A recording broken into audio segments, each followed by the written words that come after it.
This video introduces merge sort, a commonly covered, asymptotically efficient sorting algorithm with several variations.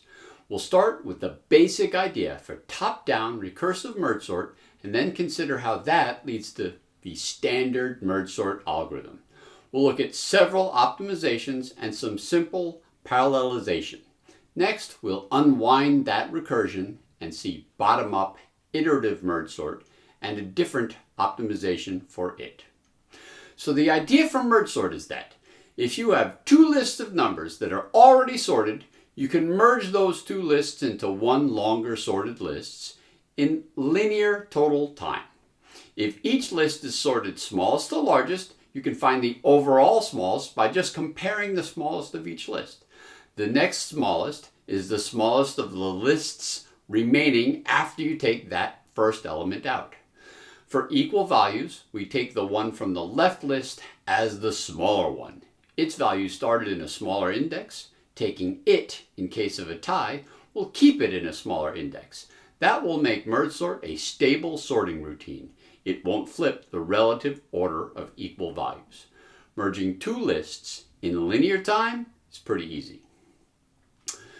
So if you had a list and broke it in half, and then each half was magically sorted for you, you could merge those two halves to make a complete sorted list. Excluding that magic part, that's a really simple algorithm. So where did those two sorted lists come from? Starting with the two unsorted halves of the original list, we sort them recursively with merge sort. Recursion is the magic. As a base case for the recursion, if you give me a list with one item, it's sorted. You're welcome. Now, while we could copy the array halves out before they are sorted and then sort them like I did in that animation, that implementation uses more space than is needed. It's not too bad, maybe twice what you would usually need, until you get into implementations that run in parallel, which can be much worse. Instead, it's more efficient to only copy the data out of the original array after it's sorted, immediately merging back into the original array. You can have start and end indices as parameters in your recursive calls, specifying which parts of the original array you are currently sorting. So, to sort the array from the start to the end, you recursively try to sort its first half from the start index to the middle index. And that will first try to sort its first half, the first quarter of the array. We'll return to the second half of the array after the first half is complete. Each of the merge operations will copy out two sorted lists, then merge back into the original array, overwriting it. I'm going to call that the standard unoptimized version of top-down merge sort. Here, we assume that we're just comparing integer values in an array. More generally, you're sorting records or objects by some key value, but the basic idea is the same. If you're working in a language where you have to explicitly free up memory instead of using garbage collection, you'd need to free up the extra space used for merging the lists once you finish with them. In the animation of this algorithm, it's easy to see that you use linear extra space during the algorithm. As for the runtime, this might be the most frequently analyzed recurrence relation ever. To run the algorithm on n items, you first recursively sort the first n over 2 items, then the second n over 2 items, and then you merge them. The merge takes linear time. Solving that recurrence relation shows that merge sort takes order n log n time. As an arbitrary tiebreaker, I'll use the convention from the Corman book. If there are an odd number of items, the first or left half will get the extra one. So I want to mention a few optimizations for the algorithm. In my animation, before the merge, I showed the entire sorted array just being copied elsewhere. And it looked like one operation, but it isn't. You're copying the entire array into another position, which takes time linear in the size of that array. Instead of copying out both the left and right arrays, we can copy out the left array and just leave the right array in place. If we fill in the sorted values from small to large, then by the time we need to overwrite anything in the right array, that value will already have been copied elsewhere. Unoptimized, a merge of two size n over 2 lists takes n read and write operations to copy the arrays elsewhere, and n more to copy them back into the array during the merge. There are also between n over 2 and n comparisons made during the merge. Here, we get rid of n over 2 read and write operations for one of the initial list copies. It won't change the asymptotic runtime. It will just make it run a little more quickly, getting rid of a quarter of your copy operations. A second optimization is easier to see after you make that first optimization. Once all elements have been copied from the left list into the combined list, the remaining elements from the right list are already in place. So you don't have to loop through the remaining elements from the right list to copy them into the merged list. They're already there. That was true even without the first optimization. In the standard version, we would have been copying values from the right-hand list to just overwrite the same values in the original list. But this second optimization is easier to notice here, where instead of just overwriting data with the same data from somewhere else, we'd be overwriting the data with itself from the exact same position. My final top-down merge sort animation adds two more optimizations. The first is simple. Instead of allocating and deallocating or garbage collecting space for the merges over and over again, we know it's going to take linear total space. We can just allocate a single array and use it for all of the needed copies. Anytime you need to copy a value from the original array, just copy it into the same index position of the extra array. That spot is reserved for the data from the same index. We'll see why using that position is nice in a minute. The other optimization sort of overlaps the idea of the first two, although it can be put into place independently from them. Sometimes you might run into the case that the two lists you're going to merge are already sorted. That is, the largest element from the leftmost list is no bigger than the smallest element from the rightmost list. In that case, you don't need to copy the lists out and merge them. They're already forming a sorted list when combined. So you can check for that before you perform the merge. So this one has a bit of a trade-off. For each of the merges that takes place in the algorithm, n-1 of them for a sort of n items, you're adding an extra comparison to see if the merge is needed. If the elements are random, you can avoid approximately half of the n over 2 one-item list merges. For n over 4 merges of two size 2 lists, you can avoid about a sixth of them. Those avoided merges should pay for the extra comparisons, but without really careful analysis, or better yet testing, it's hard to be sure how much you'll gain for random inputs with this one. But even if you don't gain much on random inputs, it gets you something in some special cases. Our basic merge sort, even with the first three optimizations, will always take time proportional to n log n. Best case, worst case, every case. With this fourth change, if the input's already sorted, or even almost sorted, merge sort can take linear time to run, improving the asymptotic best case performance of the algorithm. This is a way we can help those special cases, and it shouldn't hurt the random case. In the worst case, it will add just n-1 comparisons to the algorithm, which isn't that big of a deal for an n log n time algorithm anyway. There's an almost trivial way to partially parallelize this algorithm. Once you say that you're going to separately sort the first and second half of the array, you can do those in parallel. So here the animation shows all of the subcalls for the 0th version of the unoptimized algorithm happening simultaneously. Each of the merge operations is done by one processor, and the last merge operation takes linear time all by itself. The two merges at the level below that are each done in parallel, so that level takes only half as much time. Each level takes half as much time as the level above it, so it takes linear total time to do order n log n work for the algorithm using up to n over 2 processors at a time. This animation actually shows the problem with that original approach of copying out unsorted values and then recursively sorting them before the merge. It takes a lot of space. Each recursive level uses linear space to hold unsorted data, but it needs to wait for deeper recursive calls to complete in order to overwrite that data.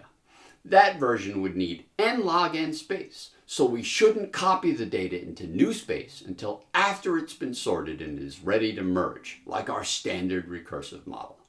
But what about the 4 optimizations we made from that model? All 4 of them work in parallel too. Use the original array as your unsorted data instead of copying it out. Don't copy the second of the 2 sorted arrays to be merged. When the left array is done merging, don't recopy the right array. Just allocate 1 array for space ever, and check to see if the 2 arrays are already in order before merging. We can do all of those in parallel. The problem there is if we animate it, so much is going on at once, it's hard to see what's happening, but at least it happens quickly. It will take n over 2 processors and order n time and space. For perfectly sorted data, it would take logarithmic time, but generally you'd almost always expect it to take linear time. But there are ways to parallelize the merge itself, and parallel merge sort can run in like logarithmic runtime, but that is beyond the scope of my brain, of this video. Hey, clean that up in editing, right? Great. Now, let's take a look at what happens within the recursive calls with a smaller example of just 8 items. Consider the comparisons and merges done throughout the entire algorithm. I'll use the 0th version of the algorithm to visualize that, because if we don't erase stuff, it shows a nice trace of everything the algorithm does, so you can see which lists were merged to make which lists. At the very bottom of the recursion, we see the unsorted values, and we just interpret each element as a sorted list of length 1, the base of the recursion. One level up, we see that we will quickly have a sorted list of the first 2 items to be merged with the sorted list of the second 2 items. Eventually, a sorted list of the 3rd pair of items gets merged with a sorted list of the last 2 items. Another version of merge sort, bottom up or iterative merge sort, doesn't use recursion. Instead, it just starts with an interpretation of the list as a bunch of length 1 sorted lists, and it merges the first 2 of those, and then the next 2 and the next 2 until it's passed through the entire array once, merging sorted lists of 1 item each into sorted lists of 2 items each. Then it goes through the entire array, again, this time merging sorted lists of size 2 into lists of size 4. It keeps going, and each pass through the array, it merges lists that are twice as large as they were for the previous pass. That's the idea of bottom-up merge sort. Starting with an unsorted set of n numbers, interpreted as n sorted lists of 1 each. Pass over the list, merging pairs of lists, leaving you with n over 2 lists of size 2 each, and then again leaving n over 4 lists of size 4 each. And continue that until you have 1 list of all the items. For our example here, it's a special case because n equals 8, which is a perfect power of 2. It turns out that when you're sorting a perfect power of 2 items, the comparisons done by top-down and bottom-up merge sort will exactly match. Their order can change, but the actual comparisons will be the same ones. That won't be the case if we look at this example with 13 items. To sort 13 items bottom up, we start the same way. Compare the first 2 items, then the next 2, and continue until we have 6 sorted lists of 2 each. The last item has nothing to merge with, so it just gets left as a size 1 list. Next, we start merging those longer lists. The first 2 get merged into a list of length 4, the next 2 get merged into a length 4 list, and then another, but that last item is still on its own. After your ith pass through the numbers merging lists, you'll be left with a bunch of sorted lists that are all of length 2 to the I, except the last list. After the first pass, that one will be smaller unless you started with a perfect power of 2 items. Here we have 3 lists of length 4 each and 1 list of 1. This pass is the first one where we have an even number of lists. So that last list will finally get merged with something, the length 4 list to its left. In our final pass, we'll merge length 8 list with the length 5 list to get a fully sorted list. Notice, in the top-down version, you never merge lists of such different sizes. The lists always need to be within size 1 of each other. But in the bottom-up case, the last list can be very different in size, while all the other lists are exactly the same size. Also notice that the bottom-up version can have really different comparisons from the top-down version. Unlike when we sorted 8 items, these aren't just the same comparisons in different order. For example, in this bottom-up example, 19 never gets compared to 10, but that would be the first comparison done to recursively sort the second half of the elements in the top-down version. On the other hand, the bottom-up version will compare 19 and 22 as its fourth comparison. But because they're in separate halves of the original array, the 20 from the left will be compared to the 19 on the right, and 19 won't ever get compared to 22. The two versions give different sets of comparisons, even though they're asymptotically the same. The bottom-up version makes log n passes through all the data-making merges, linear time for each pass, so it also takes order n log n time. The comparisons are different because the lists merged are different. You can take a look at individual comparisons if you really want to make sure you understand all of the details. Why do we want the bottom-up version instead of the top-down version? Some people like to avoid recursion. A few older languages might even not allow recursion, but for most situations, probably either will do. But that might not have been the case in days of yore. Gather around for a tale. Once upon a time, the standard way to store lots of data was on stone tablets. No, actually, they used big reel-to-reel tapes. Those tapes didn't really have random access. They worked best just reading data sequentially from the beginning of the tape. Recursive merge sort doesn't work so well on those. It jumps around a lot. But if you had your data split between 2 tapes, with half of the lists on one tape and half on the other, you could play from the start both of those tapes, reading off the first item from each. You could merge those 2 lists into a list on a third tape, and then merge the next list from the 2 tapes onto a fourth tape. After going through all of the lists on the first 2 tapes, alternating which tape you merge them onto, you'd now have all of your data in half as many lists split between the third and fourth tapes. Next, you take those 2 tapes and merge their data back onto the first 2 tapes. This allows you to merge while only having to rewind the tapes a logarithmic number of times. People used to have to worry about stuff like minimizing tape rewinds. More recently, external memory merge sort makes a special attempt to minimize how many times you need to access a disk when you have too much data to fit in main memory. Anyway, let's take a look at one optimization for the bottom-up version, different than those we used for the top-down recursive version. So again, maybe we want to just allocate a second array once, but this time we won't copy sorted values out and then merge them back. We'll just use the sorted lists and merge them onto the other array. Then use the sorted lists in that second array and merge them back into the original array. Go back and forth between the 2. If you happen to need an odd number of total passes, you'll need to copy data back into the original array when you finish, but you get rid of all of the copy operations right before any merge for the entire algorithm. So those are 2 different versions of merge sort, and if I wasn't so freaking lazy, I'd run some performance tests to see which is faster. But there are other optimizations I haven't covered here. For instance, insertion sort can sort a small number of elements faster than merge sort, so you could use that to change merge sort's base case. A sort called Timsort does that and adds other optimizations, some of which are extensions of the optimizations we already saw. It aims to use less time and less space, even if it isn't asymptotically different for most cases.